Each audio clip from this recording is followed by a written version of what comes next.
All right, guys. So I have with me today Brian Matlock. He's actually running for Senate in Kansas, and he's calling himself a Republican Socialist. He's running on Medicare for All, a Green New Deal, and he wants a locally administered jobs guarantee. But, guys, what is Republican Socialism?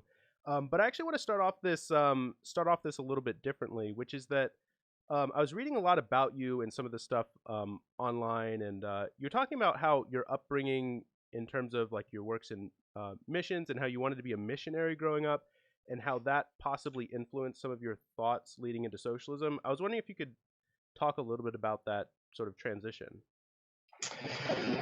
Yeah, absolutely. I grew up in the state of Idaho, which is very Republican area in a Yeah. very religious community, and I remember, like, just from a very early age, was like going to soup kitchens and going on mission trips and helping out, and was just like planning on being a missionary, which to me, like, I want to be helping people.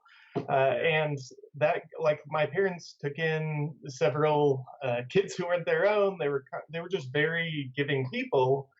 And I remember, political evolution wise, like late high school, one of the things that first got me distancing myself from traditional, I guess, Republicans was a local lawmaker was just super anti-immigrant, and would write these things about how, oh, I just sent a whatever $20 million bill to Mexico for all the people we've been deporting. It's like Mexico is not going to pay for your stupid bill.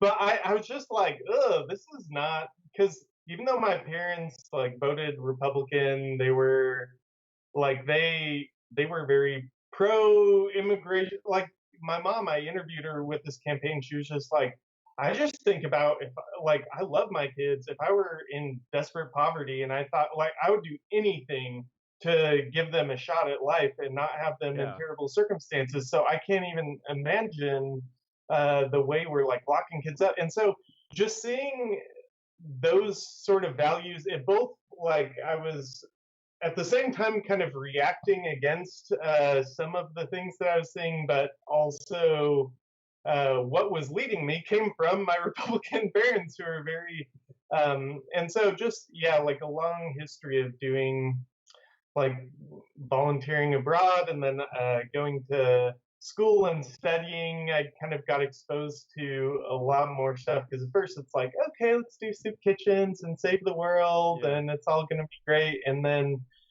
you sort of realize, wow, the needs are actually pretty significant, and us, like, helping the poor family in our church is insufficient to deal with, like, a third of our city is in dire poverty. Yeah.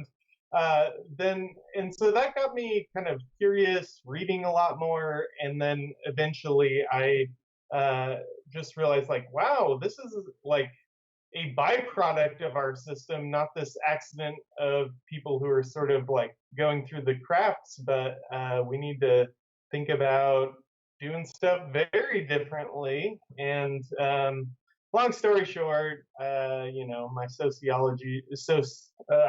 sociologist wife and I have been kind of in a political radicalization feedback loop where we keep, like, reading and discussing things. And Yeah. initially it was like, I don't know if you're familiar with the intentional community movements. A lot of There was this, like, Christian book. What is it called? Radical something. I don't know. Anyways, Shane Claiborne. A lot of Protestants were like, "Yeah, I want to live in a commune and, like, to really live alongside people in need and stuff like that." And so I started up a little intentional community here in Kansas City while I was in seminary. Yeah. Um, Ended up dropping out of seminary for various reasons. I think it was kind of like over time, as I got more interested in these, like, broad political economic questions, and more critical of the sort of like nonprofit industrial complex. I I started trying to think of, like, well, I think I'm just more passionate about this and don't really know where I stand on all of that. And I don't know, I got in trouble in some churches for being too radical. They're like, oh, you need to be saving souls. Like, it's a waste of money to feed people or do any of the stuff that, I don't know, Jesus said. Um, so long story short, kind of reading more and more lefty literature, and we was living here in Kansas City, and actually we have one of very few socialist economics PhD programs in the country right here, University of Missouri, Kansas City. And it was like during the Occupy movement time frame. And so I heard about it from one of my friends and went to one of the rallies. And I remember one of the old crotchety professors was like, oh, bankers just want to screw you over, whatever. Anyways, I knew I was wanting to learn more, study more, and so just kind of ended up going back to school in economics, and that's what I've been doing for too long. And then, but yeah, in the midst of so sorry that was such a long answer to a short question. Oh, no, but no, 100%. I hear that. I mean, I also grew up kind of in a very kind of conservative Christian background. I studied the Christian liberal arts, and then sort of found myself transitioning into socialism. So I found some of the stuff you talked about online, at least, like very compelling to my own story as well, something that I could relate to. In the school I went to, they always talked about having an intentional community. So I 100% hear you when you when you were talking about that particular point. But I guess moving from that, then the interesting thing is though that I mean, having that we had sort of a similar background, a lot of people in kind of our sort of I guess upbringing would have said that socialism is kind of a secularization of Christian moral teaching, right? I mean, you look at something like First Peter chapter 2, where it literally explicitly says that we find freedom by subjugating our sort of subjugating our will to God's moral teaching, and that where God's moral teaching is explicitly and specifically defined as loving our neighbor as ourselves, which is exactly how Bernie Sanders defended ideas like Medicare for all, saying that we find more freedom by paying more in taxes and all sharing the burden for something like Medicare. But there's like kind of a slip though in that argument, which is that it says that like it conflates the idea that socialism is a secular form of Christian moral teaching with the idea that socialism is a secularizing moral teaching. So I guess what I wanted to ask you was, do you think that there's any role for like education in terms of in a socialist kind of society, like bringing people to kind of inculcate certain kinds of virtues, not necessarily religious virtues, but virtues of sharing, virtues of learning to help one another. I mean, is there anything at all in that? Because that's one of the criticisms that they always say, right? Yeah, absolutely. And I think it's interesting the sorts of disconnects we have. There's the sort of dirtbag left, which can be like kind of toxic and abrasive, and then during the like the 60s, a lot of the revolutionary socialist movements, they were sort of like, okay, we're gonna create this great, wonderful society, but until then, you need to shut up and do what I tell you. And they often like reproduce a lot of the like hierarchies, the sexism, various sorts of things within their institutions. And so, especially coming from the more like libertarian socialist or anarchist, I was radicalized through that literature, which has a lot of overlap with the Christian social teachings, which it talks about prefigurative transformation. And so that means we want to live amongst ourselves and in our relationship with other people, sort of the values of the future society we're trying to create. Yeah. And so a lot of times the bottom up and the small scale, and that's what I think makes us think that a better future is possible, or for me, is that we see relationships in our lives that are non-hierarchical and cooperative, where we take care of each other, and that's what like gives us hope and gives us an idea of like a future where we can have a better society. And thinking about some of the bottom, like worker cooperatives, where we share ownership and have democratic decision making, and um, a lot of the similar Christian idea of, they call it realized eschatology. It's sort of like we have this future heaven or at the end of days, but it's like we see that in the present in these beautiful ways, or it's like the the kingdom of heaven is here with you now, like among you. It's like the seed that's been planted and will like sprout. And so all of this imagery, I would say, definitely shapes me, and even some of the people who've been most excited about this campaign in Kansas. One of them's like super into Alistair McIntyre, like your virtue ethics, and it's just like all about like we need like more of a value and moral framework within leftism. And so I think it's when I think about the systems that sometimes Republicans or conservatives can say, it's like on a large scale, there may be like, okay, we need to work hard, and they sort of have this skewed view of like socialism means you get stuff for free, and then but that takes away all incentive to work, and that's kind of humorous, given that socialism has always been a movement of workers for workers, like Right. and often against people who are sort of freeloading and getting like oh, financiers, I get a or landlords, I get a cut of everything, even if I'm not contributing anything. Um, Exactly. and so, but you see in the personal ethic, again, it's like maybe they like talk about government programs, but then all these Republicans are like adopting kids. I myself have adopted we adopted a teenager. She's now 24, but they do all of these things. They participate when it's about like caring, and so I think one of the problems that the left has had is they sort of have bought into a lot of the urban and democratic propaganda about what people in red states are all about, and they Mhm. sort of like say, oh, our democratic politicians don't really represent us and our everyday values, but they act as if Republican ones do. And a lot of Republicans notoriously believe that the government's corrupt, politicians are self-aggrandizing and in the pocket of wealthy corporations and their self-interest. And in a way, their ideology of cutting taxes is like, we need to disempower them as much as possible. And so it's not exactly true that they're like, oh yes, I like just average Republican voters are like, yes, I love all of these people.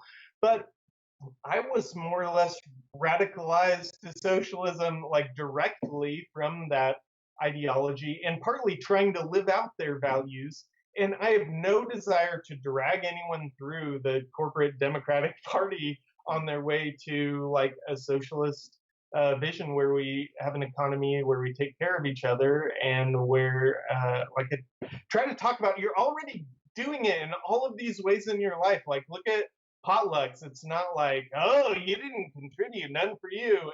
Or it's like, oh, I hope no one takes my stuff so I have plenty to take home. It's like a huge compliment if everyone digs it. It's like, oh, that went fast. Like, and if you forgot or couldn't afford something, there's plenty to go around. Like just this sort of potluck economy where we care about contributing, taking care of each other, and so those contradictions between the like big business Republicans and capitalism and the sort of communitarian ethic that a lot of average working class Republicans have, those contradictions already exist. And so it's just like heightening them, pointing them out, and then trying to build up. Okay, they do have a lot of legitimate critiques of Democrats, and then socialists running in the Democratic Party seem sort of limited in how much they can critique. And so why not like bloom where you're planted, run.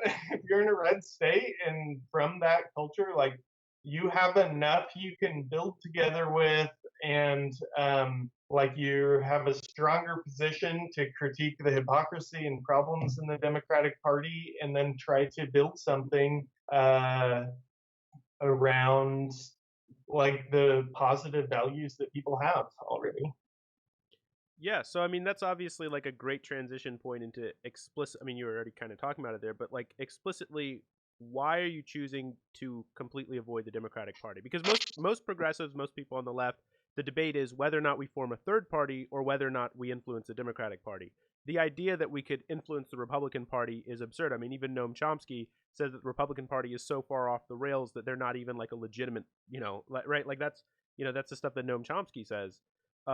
Obviously you don't agree with that. So what are the virtues that you see in the Republican Party? I mean, you mentioned kind of communitarianism. I'm a big fan of Alistair McIntyre, um, but you sort of mentioned there some of the virtues of communitarianism. Are those virtues in the Republican Party though?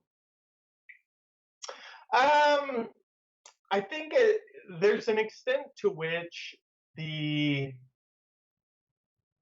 like Republican and Democrat are in many ways like teams. They're often regional. They're based on industry, based on all these things. And so, in terms of Republicans, like it's been a lot of different things. If you think of what's the word they use? Compassionate conservatives of the George Bush era versus Reagan versus Trump. Like, how do you have like libertarians and Christians and nationalists and like a lot of very different groups, and partly because they're unified by these negative sorts of things. Like, okay, we're against taxes, which can be like a racist dog whistle. It can be just like people who are struggling, who are like, I hate seeing my a bunch of my paycheck.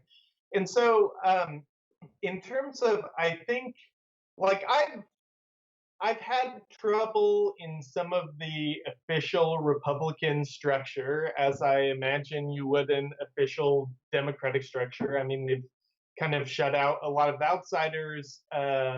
Even Usha Reddy, who's the mayor of Manhattan, so she's not like a crazy outsider or anything, but she's gotten a lot of pressure and been kind of like uh, kept in the closet. They don't want to support her at all. Well, they wanted everybody to drop out, support Barbara Bollier, who has no platform whatsoever. Like, look at her website. She's just like, I'm like reasonable, middle of the road corporate. We have Johnson County is one of the wealthiest counties in the country, and they're in Kansas because they're like the wealthy white flight suburb of Kansas City, and the Democrats like are very strong in Johnson County.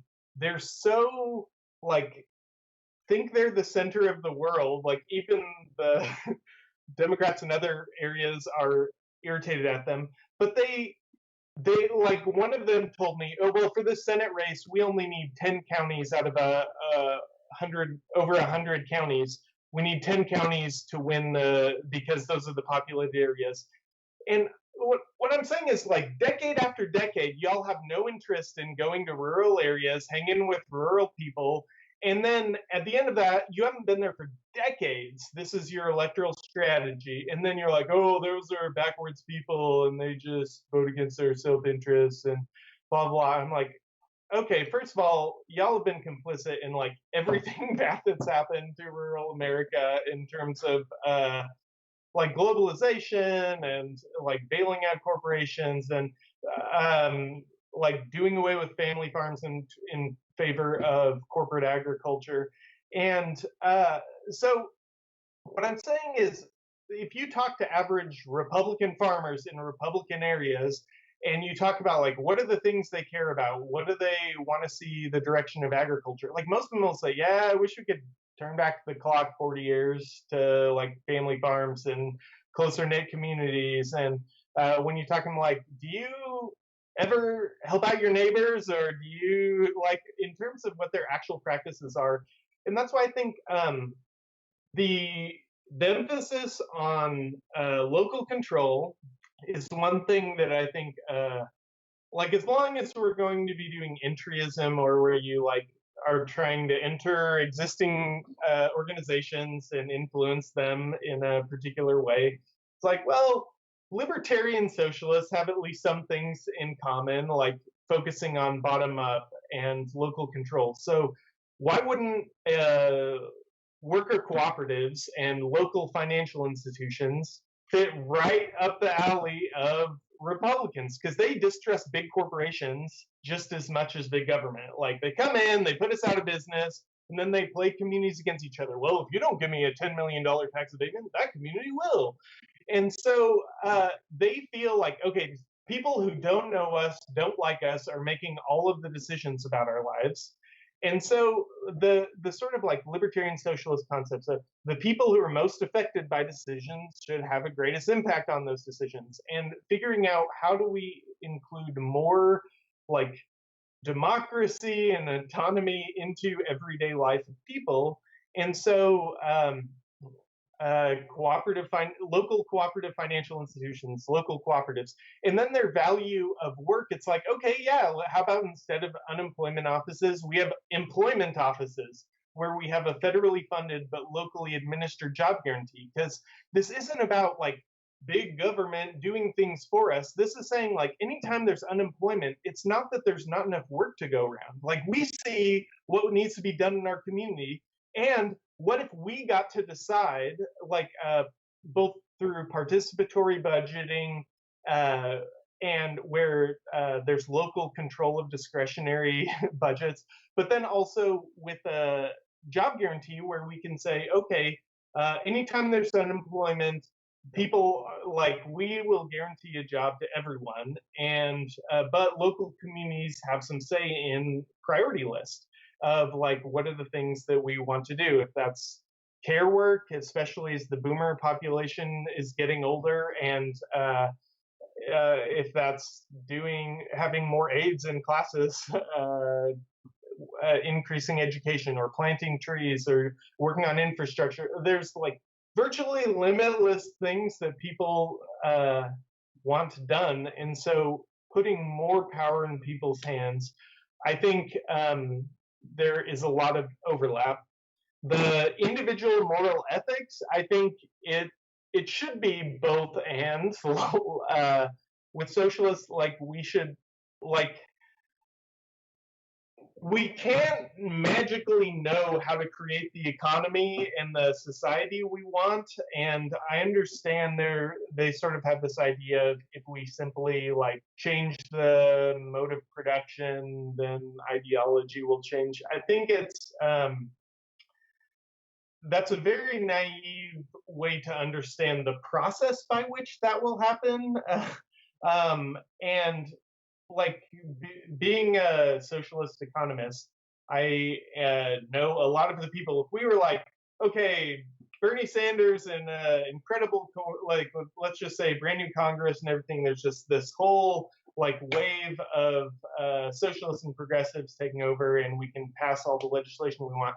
I know a lot of the people who will be paid to design their policy, and even thinking about myself in that position, it's like, oh, that's a lot of work. What do we actually do? And like, the more we are in our day-to-day lives experimenting and trying to create these institutions, the better our intuitions will be, and the smoother the process of like, the more we're learning from existing worker cooperatives and from implementing more democratic decision making into all levels of government and into our workplaces and things like that. So I think I think there is a bit of a problem where, like, socialists were really popular in a lot of red states 100 years ago, and they were in Kansas. But they were out organizing and working in these like agricultural communities, mining communities. They were organizing farmers into worker cooperatives and miners against exploitative corporations. And so it's like, they see what you care about, they see their direct material interests, But right now, socialism is so like urban and intellectual, like highly educated, and so they have like these, just like rural people are dependent on like representations in media and news about what are urban minorities like why how did they get this way, what's it going to take for them to get better, and so they have these like imaginations about what these people are like and things like that, which is very different than if you're actually spending time in those communities. Similarly, people in cities have these imaginations about what rural people are like and make a lot of assumptions, and that mutual distrust and disregard. One of the things I argue about is, in certain ways, they have a lot in common with urban minority communities and with out-migration countries. It's like, okay, if your kids make it out so they can have job prospects, there's nothing to bring them back. So there's massive, like, your kids move away to college, never come back. There's massive brain drain. Globalization, you're like competing on a global scale with cheap labor and things like that.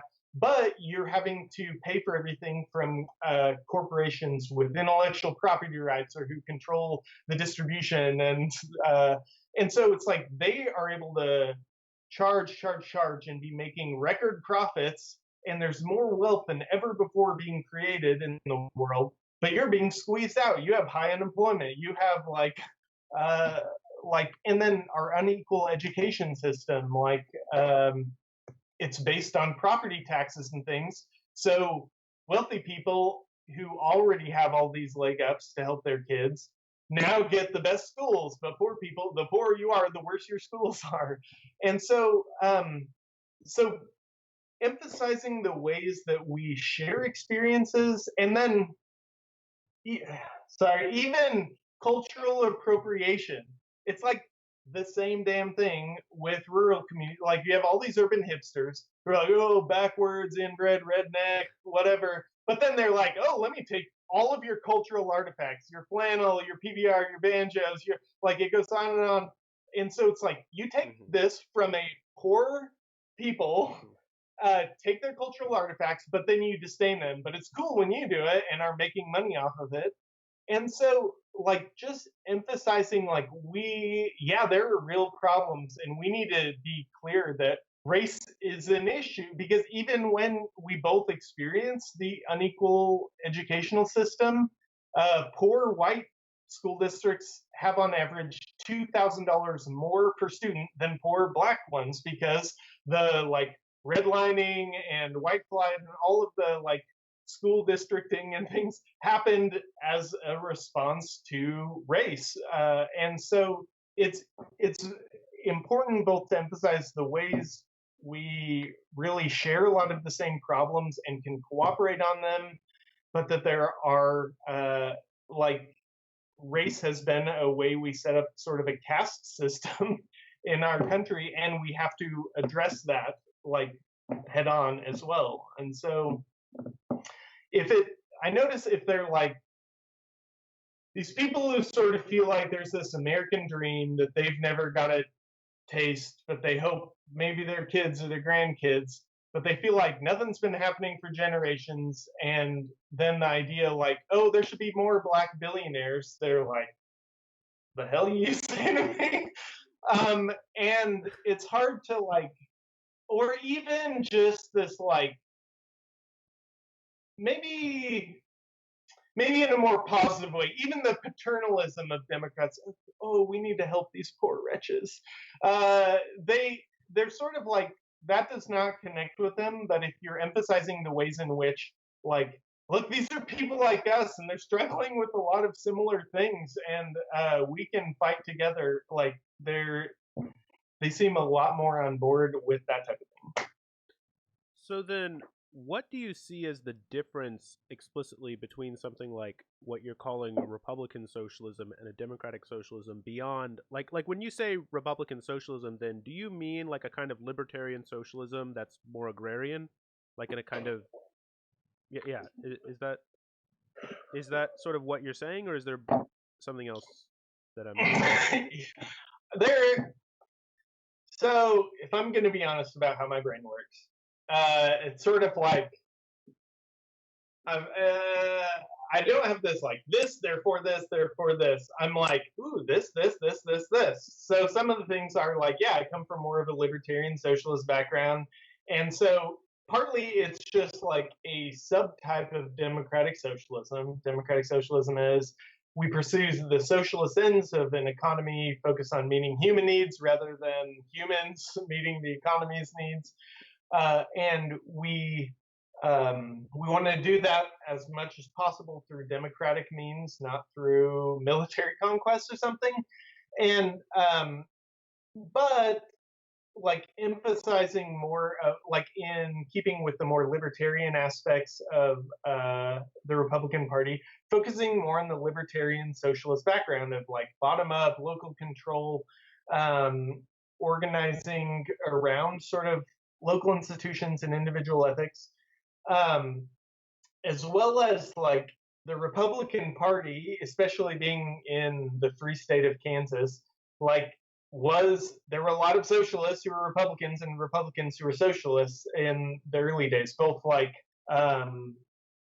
old school Republicans, like in Europe, a lot of the utopian socialists and Marx and some of the others were Republicans, strictly speaking.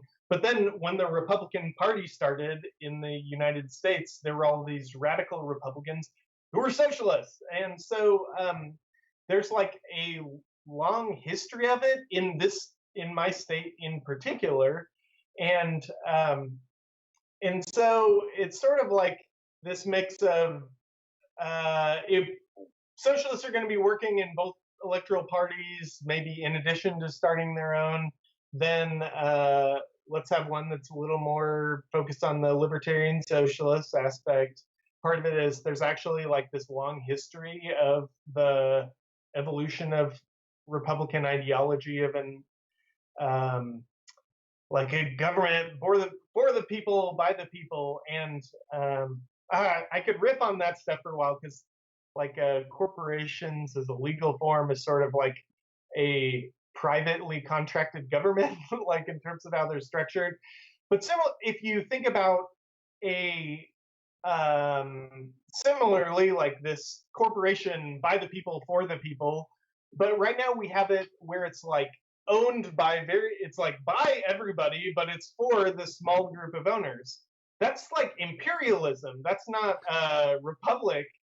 And so similarly, like both with our government and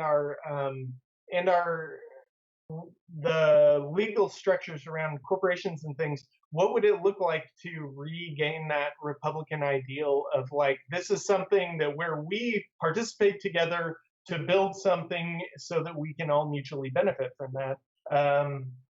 But it's all these things. I mean, it's just like, it's also kind of like I want an organization that's or a movement that's more focused on agricultural, rural, small town states, because I think in DSA, it's not like they are opposed to good policy, but it's just not really on their radar that much relative to, because most of the big DSA chapters are in big cities. And so it's just they dominate the conversation and the focus. So even if they're like okay with liberatory rural policy, what is it? They're like,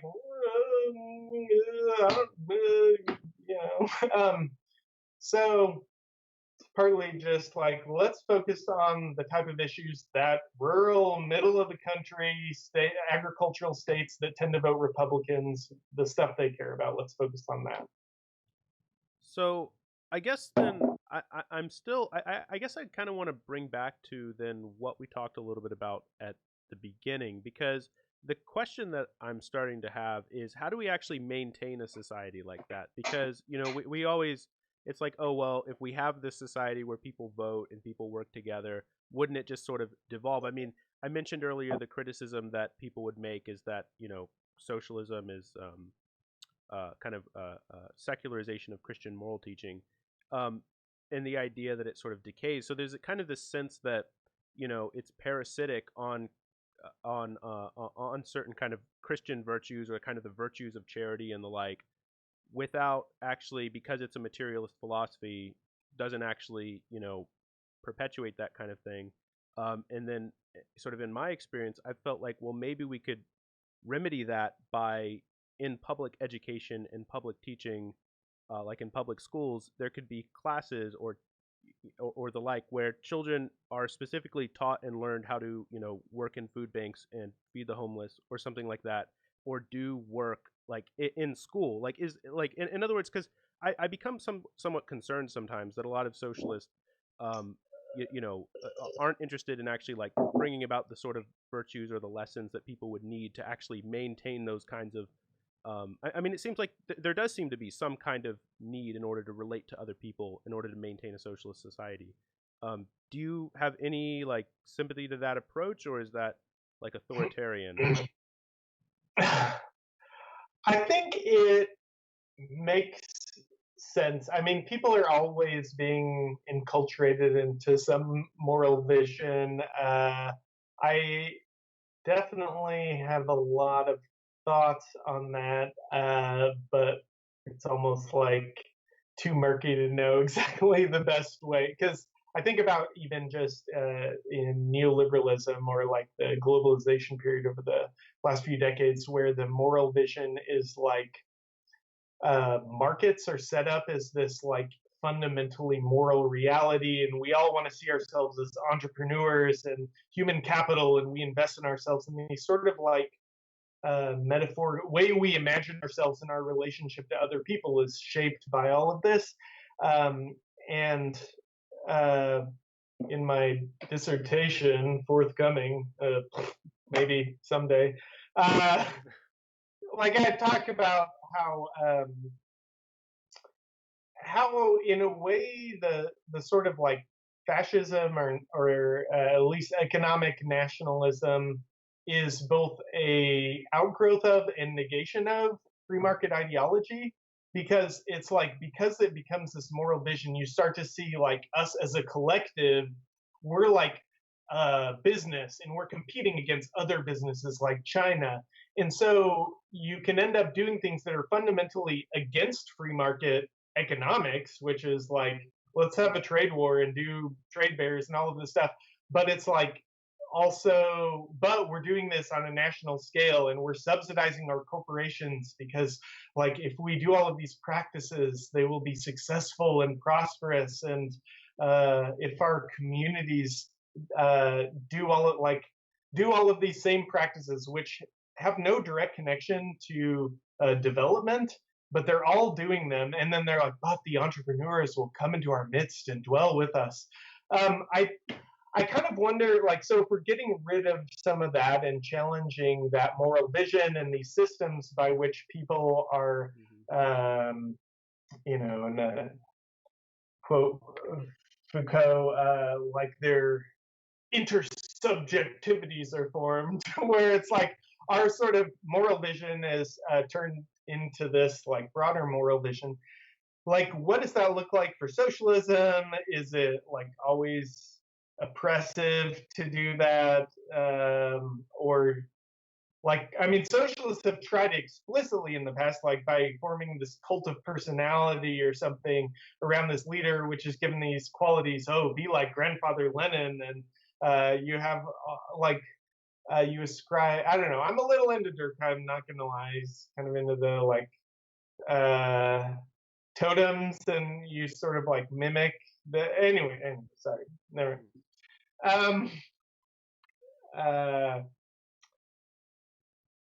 So the short answer is I don't know. I do think as we participate more in like democratic forms, I hope that will shape our imagination, and the more we're like a part of non-hierarchy, the more it's like that becomes intuitive rather than like, well, it's just easier if one person makes all the decisions. I don't know. Whatever. Right. So I guess I kind of wanted to end this conversation by asking you a little bit about how you're campaigning and how the sort of campaign is going. Like, what are you doing to, spread the word? Are you sending anything out, or are you more just trying to do emails and stuff on Twitter?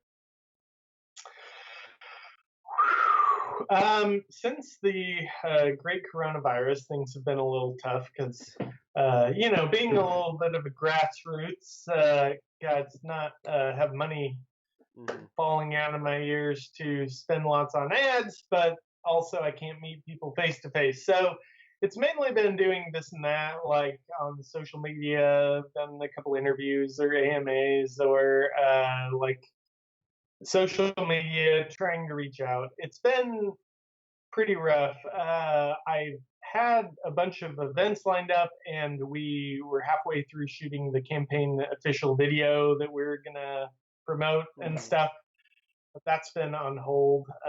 So hopefully we'll get that together soon. Before that, we were like going all over the state and meeting with local communities and trying to find like organizations and nonprofits with average people working in them, to meet with people. And then we've been shut out of official debates, so we've been trying to get like issue-based organizations to say like, let's have a healthcare debate, an immigration debate, or things like that, or even a homeless shelter. Let's talk about housing policy. Let's talk about benefits, so that if people don't want to come, they look bad because they're like jerks and don't care about those people. Right. But if they do come, then it's like I can show I'm actually stronger on all of this policy. And so, but yeah, I mean, partly running as a Republican Socialist, hoping for it to allow, like, go a bit viral so that it would hopefully get enough interest to raise some money to be able to keep the organization going. And so it's continued to spark a lot of healthy, good debates, and been good. And it's been steady, but it's hard. I think we kind of like, I defended my dissertation proposal, and my friend's like, we have no one progressive running in this race. You want to run? And I'm like, sure. Neither of us had run a campaign before. So starting in November, we've been like growing steadily. Whether or not there's enough time to like make a big splash, especially considering social distancing, I don't know. But yeah, like we were trying to get out and meet with a lot of people, like Farmers Union and others, I don't know, various organizations around the state, to build connections and infrastructure. I don't know. It's a lot. I think we need, over the long run, we've seen nationalists have been doing lots of organizing, and all these like right-wing radio hosts doing organizing in red states for decades, and it's going to take a while to build like a significant movement, build trust, and that like, hey, we actually care about you and your issues, and we're not just scapegoating immigrants or something. Like, we want real solutions. And so I think part of the broader conversation I want to take place is to get socialists to stop being so prejudiced against like rural people and average working class in red states, and say we have a lot in common with these people, and it's up to us to be organizing and to prove that like we care about them and are going to be centering them in our policy. All right. Well, I tell you what, no matter where you are, whether it's, whether it's in politics, whether it's this race or somewhere else, or in the academy, wherever it is, we definitely need your voice. I definitely agree with you. Those are really important issues.